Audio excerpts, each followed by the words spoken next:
This is the Bates Bobcast, our weekly podcast where we take a look at the week that was in Bates athletics. My name is Aaron Morris, and this week we're taking an in-depth look at the legacy of Bates throwers on and off the field, with six-time All-American and 2010 Bates graduate Vantiel Elizabeth Duncan. Tennis picked up a couple of NESCAC victories, and rowing won the President's Cup again. All that and more coming up on the Bates Bobcast.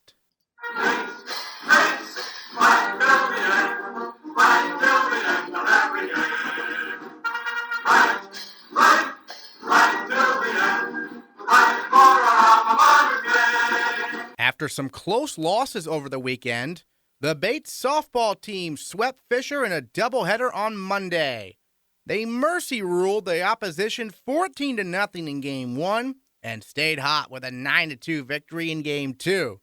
Senior Karen Lockhart hit a total of 3 home runs over the course of the 2 games. Well, Karen, 3 home runs for you yesterday against Fisher on your home field. How sweet was that?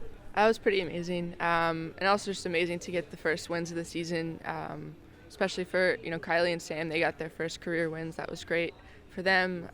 As a team, collectively, we hit really well. I think everybody just did their job, and we got the wins that we really wanted to get. And Game 1, 4 runs right off the bat. I mean, how big of a confidence boost was that for the team? That's huge to start out strong and to score first. It's kind of always our goal, whether we're home or away, to be kind of the first runs on the board to get the game started. I think Trey and Emma both singled, so to get kind of those 2 runs first and then 2 more on top of that was a great start, and it kind of continued on through the rest of the game. I know Sunday was a heartbreaking loss to Thomas, and you were able to move on and get doubleheader sweeps. What does it say about the team being able to bounce back like that? That was great, and I think also being able to bounce back in the Thomas game from the first game. We had a tough loss in the first game, and then putting that behind us and moving on to the second game, being able to mix things up, and then, just coming hot with the bats, good pitching, good defense was great. Both tennis programs won on Sunday. The women's team defeated Connecticut College 5-4, while the 24th nationally ranked men's team easily beat the Camels 9-0. Head coach Paul Gassingay was especially proud of the women's team's ability to pull out a very close match. They were excited, and I think it was fun for them to be at home, but they're also all a year older. We had a really nice win from a first year at number 6, Hannah Londoner, which was huge. We had our 2 seniors at 3 doubles who played amazing doubles yesterday. They were down, they came back strong, and our 2 doubles was phenomenal. They've just been on a tear. Our 1 doubles is playing really strong too. They had a great win against Babson, very decisive. I think it was 8-1 or 8-2 last week. So they're all playing really strong doubles, which is what you want to see with your team as the season progresses. You want to see the doubles play get better. That means they're working on the right things. They're understanding, what they have to do, and they're executing. Sunday was a special day for the Bates rowing programs. Not only did they win the 20th annual President's Cup over Bowdoin and Colby, they also broke ground on their new boathouse. We caught up with senior captain Emma Taylor to talk all things Bates rowing. Having everybody participate in All Boats race and All Boats win this week was really fantastic because we were able to show the depth of the program and that we really have strong top to bottom girls. So whether it's the first varsity boat or the novice boat, we are very strong and pretty fast. And it was kind of not a big story, but Colby briefly led at the first varsity boat race. Was there any reaction from you guys? Not even noticed that. We try not to notice that. So our race plan is very much we come out strong, but our race plan is like calm, hold, fight, and unload. So we were very calm, and that's we know how fast we are in the body of the race. So that's our most important part, is that people can come out strong. Colby did that to us this week. Last week, Trinity and Wellesley did that to us as well. So we know that people get off the line very fast. That's just not our style. So they come off very fast, get very frantic, then they kind of settle to a lower race pace than us. So we're able to just kind of fly right by. That hold them, and then unload at the end. Nice. And then for the President's Cup, obviously, great atmosphere, lots of food for the rowers. Coordinated mostly, if I understand it correctly, by your parents. Is this something they do for a lot of regattas, just the President's Cup, or how does it work? They are the food extraordinaires on the team. So since my sophomore year, they have been running all of the food, all of the parents. Our parent network is absolutely incredible. We have so many people that support us so much. So every week we have food. We have a food tent. My dad cooks burgers, but parents bring salads and fruit and desserts and everything, and it's really like a whole team. They're a team all in themselves. They are such a network, and they really do care so much, and they help us out so much, which is wonderful. My dad just happens to coordinate it all. Outstanding. And then obviously the one thing that was different about this weekend was the fact that you had the groundbreaking for the new boathouse. I mean, you're a senior, but what do you think the new boathouse will mean for the underclassmen as they move forward? What I hope, so I'm kind of echoing what Coach said, was that I hope it doesn't change our team personality-wise. We come from such small boathouse, not much, no running water or electricity, but we're still such a powerhouse team, and it kind of humbles us in a way. So I hope we still keep that humility, but in this new boathouse, oh my gosh, it will be so fantastic for the program, because we'll be able to just take that next step up. So get even faster, get even stronger by having ergs right at the boathouse, by having bathrooms there, by being able to stay warm when it's really cold out. So it takes those hardships and kind of eliminates them and gets us even faster. I know I asked Coach, was there any concern if the team might become too comfortable or whatever? He's like, well, I can always turn the heat off. Right, exactly. So the boathouse is nice, but I mean, especially for the people that will be here, so I won't be there obviously, but for our juniors, sophomores, and freshmen, they'll still be able to say, we still have that old boathouse. Remember that. Keep that tradition alive, that we come from such small beginnings, but we are now a powerhouse, and we are kind of established in the NESCAC. Yeah, and then this weekend, I believe you're hosting another event here at on the Androscoggin River, so tell us a little bit about this. So we call it like the Big Cat Cup, because everybody that's invited are all cats. Okay. So we're the Bobcats, Middlebury is the Panthers, I believe, and UNH is the Wildcats. Right. So we're all cats. So this will be just another great way for us to show some speed and really get some good competition, because UNH is not in the NESCAC. So we'll see some outside NESCAC competition. It'll be fun. All right, Emma, thanks so much. Thank you very much. Track and field continues to make headlines. For the second straight week, junior Allison Hill earned the NESCAC Track Performer of the Week award. She won the 100-meter hurdles at the UNH Wildcat Invitational with a time of 14.57 seconds, clipping 0.26 seconds off her own program record and tying the 11th best time in Division III. She also tied Dana Lindauer's program record in the 200-meter dash with a time of 25.49 seconds. Meanwhile, sophomore Sally Cisse won the triple jump with a top effort of 38 feet and 2 inches, 2 3/4 inches shy of the team record she set a week ago. But our female Bobcat of the Week this week is first-year Aiden Eichhoff. She won the 1,500-meter race with a time of 4 minutes 41.82 seconds. Her outstanding performance puts her 7th on the all-time Bates performance list. Joined by a female Bobcat of the Week, Aiden Eichhoff, to talk about the last meet there in New Hampshire, a big one for you. First time running the 1,500 meters outdoors. Not only did you win it, you immediately got a spot on the top 10 list all time here at Bates. I mean, were you surprised at all by that performance? What was your reaction when you found out? I was surprised by my performance. I haven't run the 1,500 for about a year, and going into it, I was hoping that I would break 5, and then as I got closer to the finish line and I saw I was at like 4:30, I was really, really excited, and I definitely picked up the pace a little bit just to see just how fast I could get. I was really lucky in the race to have someone who was kind of leading the race I could stay right behind, who I knew would run a good pace. And so that was one of the reasons why I think I ran so well that day. And you're going up against, Division I competition, right? And you're able to beat them. What does that mean to you? Well, yes, they were Division I. I don't know if they brought their whole best team to the meet. But yeah, it was really nice to be able to run with someone who I knew was going to set a good pace and then beat him at the end. So that was cool. Now, you're from a town called Corvallis, Montana, western part of Montana, a town of about 900 people. What was that like growing up for you? Actually, surprisingly, we had a very, very competent track team. And so I actually was able to grow up with great coaches, great staff, and be in a really competitive program that pushed me as an athlete. And I picked Bates as a good balance between academics, and I knew it had a very competent track team that I could really compete with. How did you even find out about Bates? I mean, growing up in Montana, right? My parents did some graduate school on the East Coast, so they actually knew the area a bit. I had really no clue where I wanted to go. I knew I wanted to go to a small school, and Bates was that. Does Lewiston seem like, a pretty big city for you? Yeah, actually, Lewiston is a big city for me. Thankfully, it's kind of spread out, so at least this corner of Lewiston, it doesn't seem too overwhelming, but yes. And then obviously we have indoor track and outdoor track here. How has the transition from each season gone for you?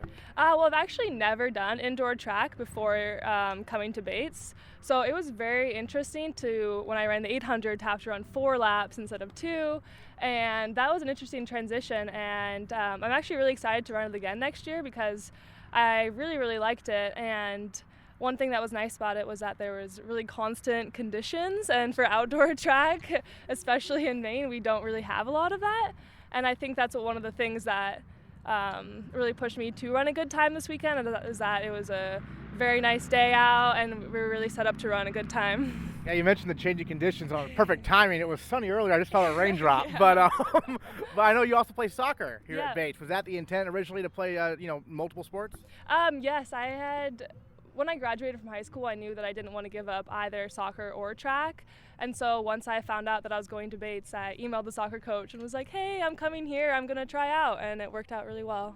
Okay, so you were recruited for track, Yeah. but you kind of figured you want to play soccer also. So how did the soccer season introduce you to collegiate athletics? I really, really enjoyed the soccer season.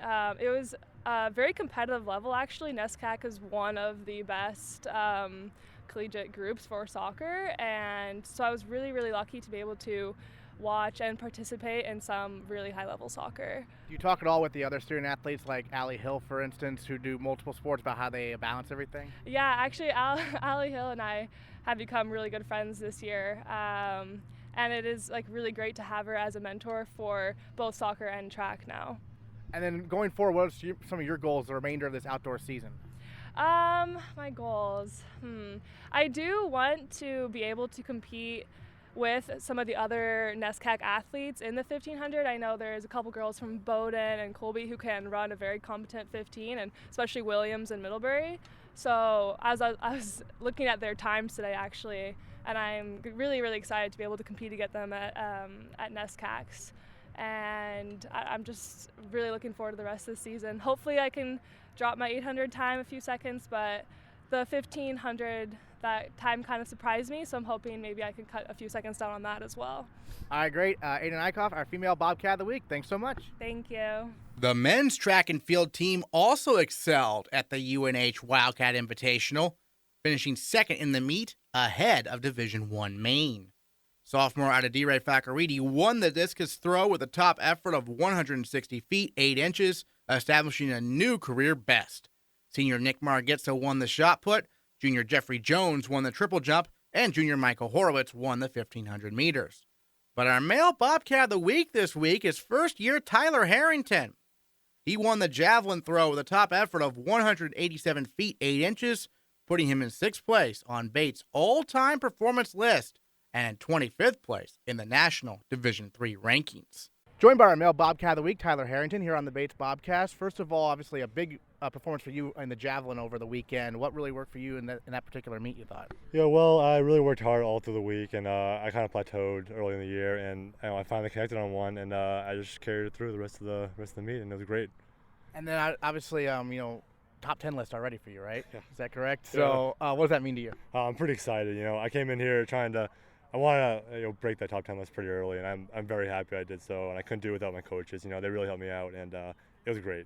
I'm really happy. The theme recently for us, at least, has been the legacy of great throwers here at Bates, and you all were here today doing a camp. Tell us a little bit about this. Yeah, well, the camp's great. A lot of people, it's for for a lot of kids in Maine, they don't get a lot of opportunities to go to camps like this, so we hosted a camp for them, and they got to throw jab, disc, and shot, and it was great. Everybody got to come out. It was great to finally teach someone after learning the whole year, so it was awesome. It was a great time. How did you get into javelin? Well, I was a baseball pitcher for a while, and freshman year of high school, I kind of stopped, and next year, sophomore year, I decided to pick up javelin, join the track team, and it was great. I mean, it kind of translated right through. It was awesome. And what initially prompted you to look into baits? Well, I wanted to play football here. I also play football on the Right, football team. right. Yeah. I definitely wanted to look at a great school like Bates, that NESCAC school, and I kind of want to stay close to home. It's only 2 hours, so I looked at Bates and Bowdoin, that other school, you know. But but I chose Bates. I chose right, and I love it here. So. Yeah, and how great is it to be able to play football and do track? It's great. It's great. I've been part of 2 teams, and it's really fun being here. It's really fun being on the football team. Like going to the spring after that, and they get to throw javelin too. Like my favorite thing. So. And then football already beat Colby and Bowdoin this year, and then you've got the Maine state meet coming up here in outdoor, right? Yeah, we want to take that too. I definitely want to beat them twice. So, I'm really excited.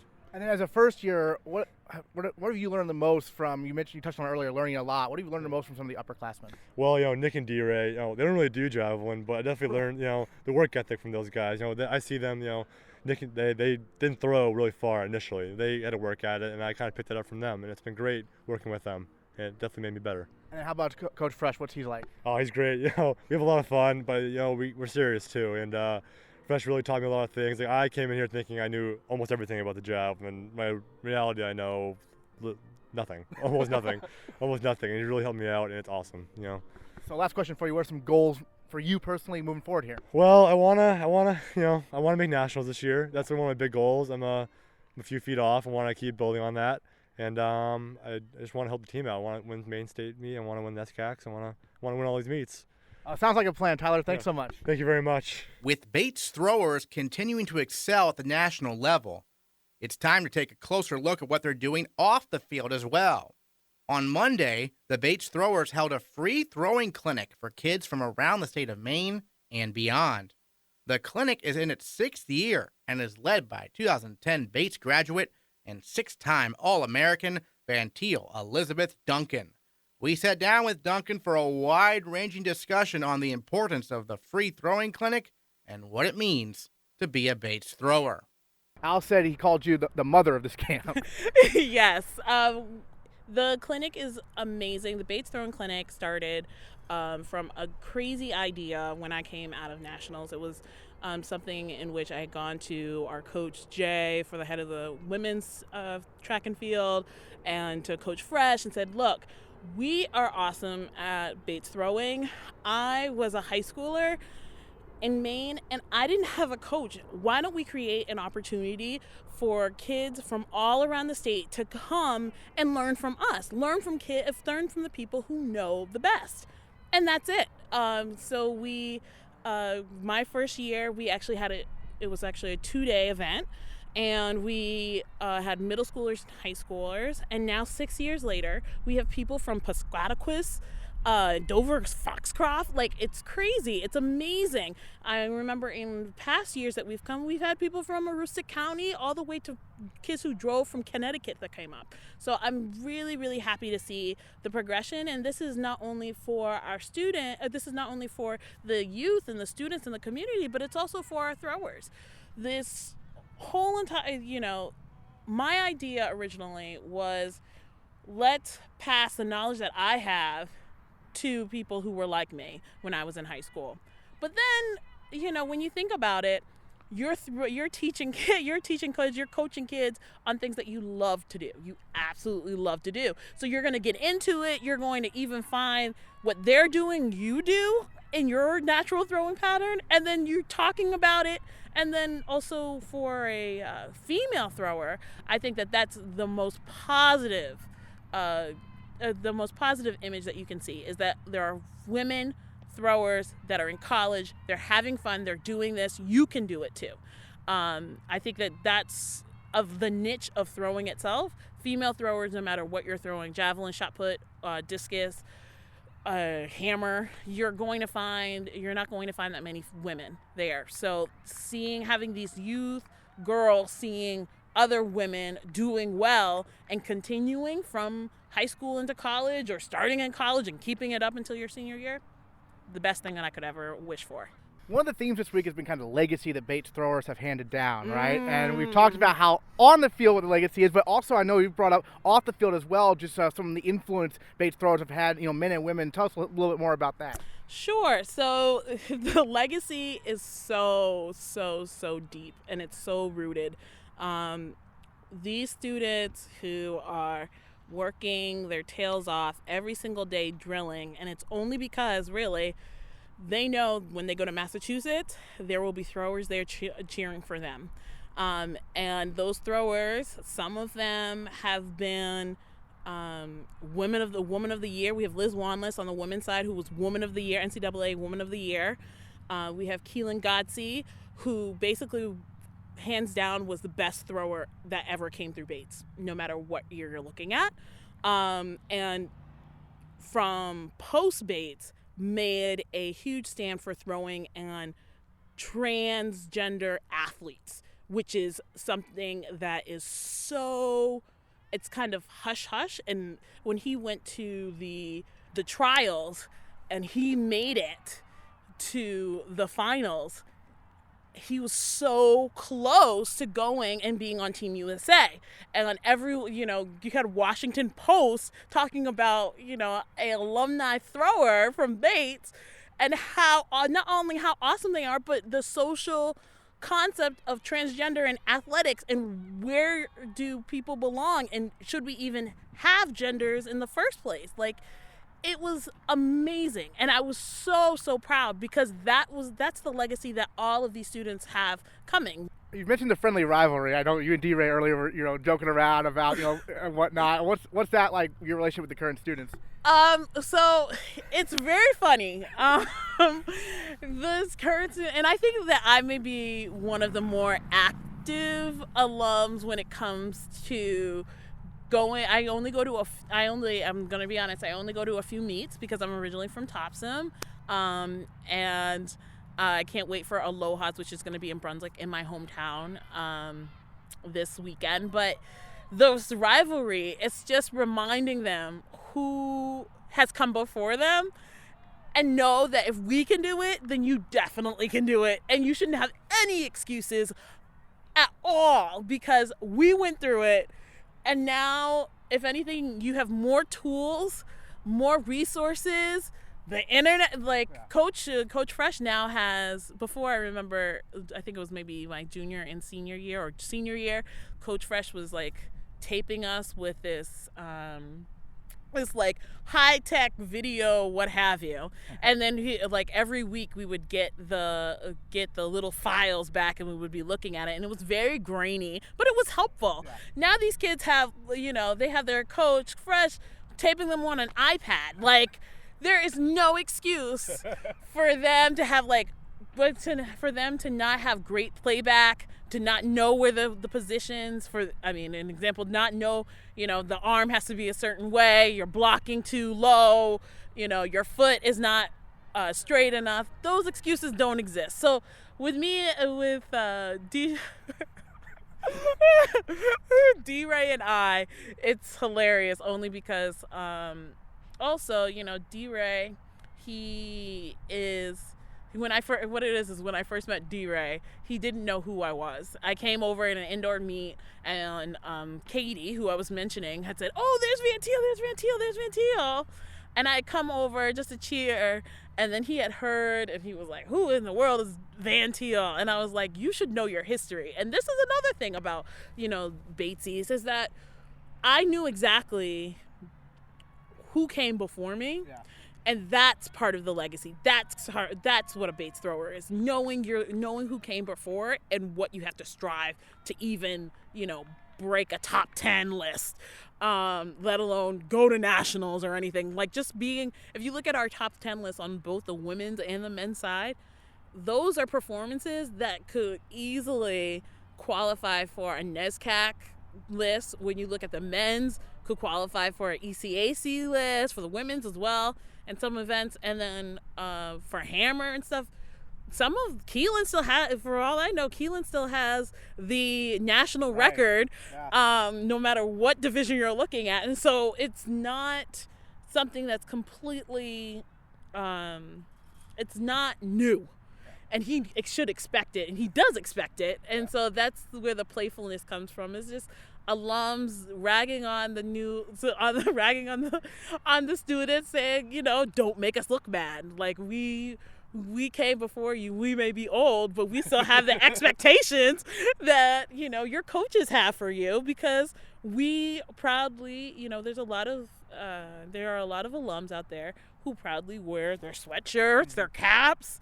And we want to talk, and anytime anyone talks to me about Bates and about my Bates ring, you know, I talk about track, and I want them to go onto the track list and not really read about me. I want them to read about them and how awesome they are, and how, you know, how they just beat Tufts or how they just beat a competitor. Yeah. And that's another thing, is that I feel like there's no, a program like this, especially in the state of Maine, with the clinic, there has been, I don't see any type of free clinic where throwers can come and just throw. Compared to our other institutions, we're it. Yeah. So if the only thing, I mean, the real cost that you have to do is just drive. And like I said, we had people who drove 2 hours away. So that makes it special too. That these students are not only kind of doing awesome at the meets, you know, being NESCAC performer here, or, you know, Bates athlete of the week or whatever here. You know, I expect that. Right. Like, that's like, yeah, and that is definitely not what, I mean, it's definitely very great. I mean, it's fantastic laurels. They should be proud, but it is also kind of expected. Sorry. You decided to join Bates. You decided to join the throwing squad. You know your history. So do what you will with it and rock it out, so we can really cheer for you. And just say, hey, that guy goes to my school. And yeah, I was used to throw, and like D-Ray said, I'm old. So he really shouldn't have any excuse. He should just be throwing far, throwing wide, and just rocking it out and having fun. All right, Vantiel, thanks so much for your time. Really appreciate it, and hopefully we'll see this camp for many years in the future as well. Yes. I really, truly hope so. I hope this is truly ingrained into the Bates legacy, and I'm very proud. And now for something completely different. The Bates Ultimate Frisbee teams are not varsity sports. They are club sports. But they're the two best Ultimate Frisbee teams in northern New England. We talked with men's team captain Emmett Shipway and women's team captain Claire Bartell about their success.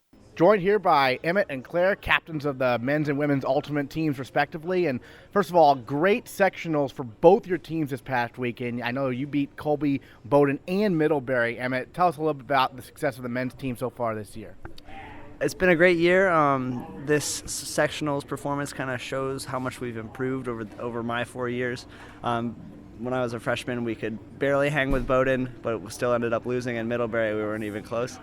And now it's my senior year, and we beat Bowdoin pretty badly, and then Middlebury we beat them twice to get to regionals, so it's great. I know the women's team also undefeated there at sectionals, going to regionals as well. And I know you were saying off the air about how big it was to beat Bowdoin, because that's obviously a big rival and a team with a good ultimate tradition as well, right? Yeah, we've been doing really great this year. I think the men's and women's teams have both showed up and played really, really well. We have a good group of people this year, and one of our freshman captains, Josie July, she's on the national team this year. But we have a lot of experienced seniors and a lot of good underclassmen as well. So it's exciting that we can grow with the sport and continue to perform even when the sport is growing overall. Yeah, obviously a very fast-growing sport, and a little bit, stereotypical, like the popular thing on college campuses to play ultimate frisbee, but you guys play at a very high competitive level. How did you first get into ultimate?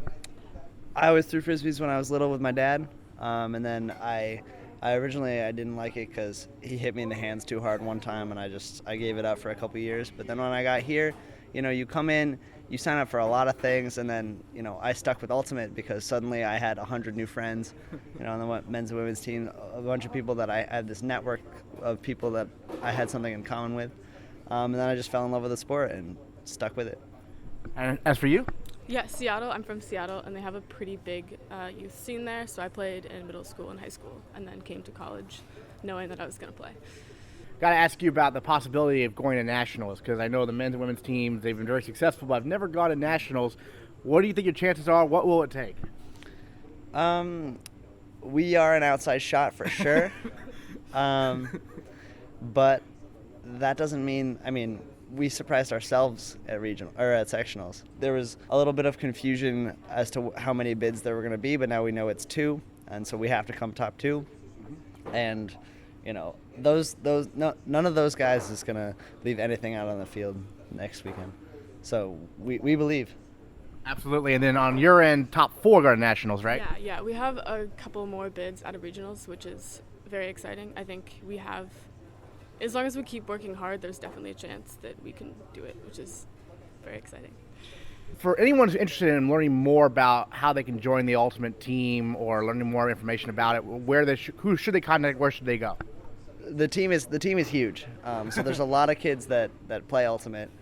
We have an indoor league in the winter, and 100 kids signed up for indoor. So we have 4 or 5% of the student body plays Ultimate Frisbee, which is great. But then there's the how many are we? 7 captains of the men's and women's team. We have 4, and they have 4 too. Yeah, some abroad. Okay, so there's a lot of upperclassmen that play, and we're all friendly and open and love to have you. Well, with so many players, how do you determine lineups? Well, we have a pool of 25 guys who are our A team, and then with injury and sort of like different levels of commitment on the lower end, it's usually about 18 or 19 people that we actually take to these tournaments, and then we, depending on who our opponent is, we'll either play stronger or weaker lines, rest guys, because Ultimate tournaments are long. You play four games in a day, and so we need sort of everyone to be out there and covering for and giving other guys breaks, to stay in it. Yeah, and the women's team, pretty big roster also? Yeah, we do. I think our roster is a little bit smaller than the men's team, but we have a good solid 20 people that we bring as our A team to competitive tournaments. Nice. Just any other thoughts from both of you about going to regionals, because it's end of the month, I believe, right? Yep, it's in 2 weekends. Not this coming weekend, but the one after that. It's exciting to be one of the top seeds. We were talking about this before, but we'll be probably 1, 2, 3, or 4 out of 12, and so we'll get a favorable draw going into it, and hopefully, none of the games are easy, but a lighter start to Saturday, and then we like our chances going into the bracket play. So it'll all come down to Sunday. Absolutely. And then on your end, I know the women's team has been before also. What lessons maybe learned from previous experiences at regionals? I think in past years we've been a lot less physically fit, and this year we've been doing a lot to kind of fix that problem. And so I think as long as we can keep up our physical fitness and make sure that our fundamental skills are kind of locked down, that'll be one of the most important things going into this next couple weekends. All right, great. Well, Emmett and Claire were very excited, obviously, on the success of both Ultimate teams, beating Colby and Bowdoin in sectionals, going to regionals again, and hopefully with a shot at nationals. Thanks so much for your time. Thank you. Next time on the Bates Bobcast, we'll recap what promises to be a very busy week of Bates athletics. Students may be on break, but there is not an off day on the schedule for the rest of the month for our Bobcats. Go to athletics.bates.edu for the complete schedule. Safe to say this is a huge week for the lacrosse and baseball programs, as potential postseason play is on the line. We'll recap it all next time on the Bates Bobcast.